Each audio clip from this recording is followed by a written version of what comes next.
Je m'appelle Marie, j'ai 20 ans et je suis étudiante en BTS Développement et Réalisation Bois au lycée de l'Elorn à Landerneau.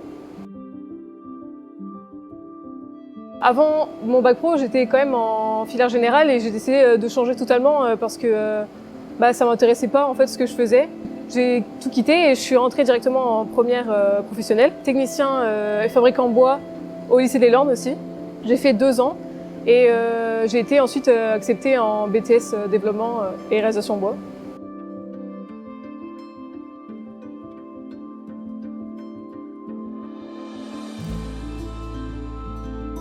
En BTS Développement et Réalisation Bois, on voit plusieurs facettes du travail dans une entreprise. Ça va de la conception, donc on va apprendre à dessiner, on va apprendre à imaginer comment on peut fabriquer un meuble. Là, je suis en train de travailler sur le modèle 3D d'un meuble. Donc c'est un projet sur lequel je travaille à l'atelier. Donc c'est un modèle pour un client qui a une boutique de vin. Et en fait, il veut des meubles à mettre dans sa vitrine. Ça arrive souvent en fait qu'il y ait des clients de l'extérieur qui viennent au lycée et qui nous proposent des projets. Et donc les profs après nous font travailler dessus. On voit autant le bois massif, donc, comme le chêne, l'hêtre, le sapin, mais aussi donc, les dérivés, les panneaux de contreplaqué, les panneaux de particules, le médium.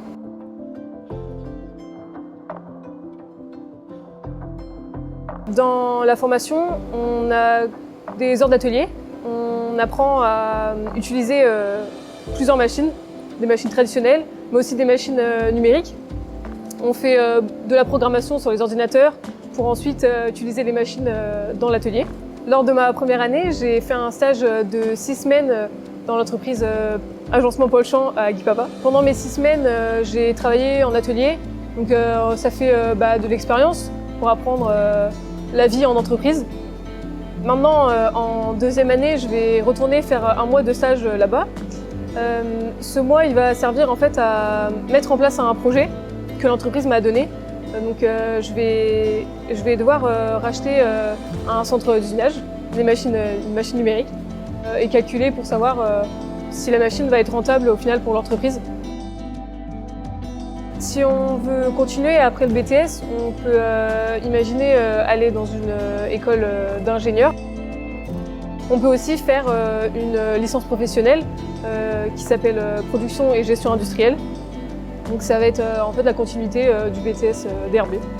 Quand je suis arrivée dans ce milieu, on m'avait prévenu que c'était surtout un milieu masculin. Mais j'ai quand même réussi à m'intégrer super rapidement. Les stéréotypes s'effacent quand même. Je trouve que le matériau bois, c'est un matériau hyper esthétique. On peut faire vraiment plein de choses différentes. Ça permet de pouvoir créer du mobilier, mais aussi construire dans une démarche écologique. Pour les 3e et les terminales qui voudraient se lancer dans la filière bois, on peut, après nos études, travailler dans plein de secteurs différents. Il y a vraiment une diversité de choix dans les métiers plus tard. Je pense que c'est l'avenir.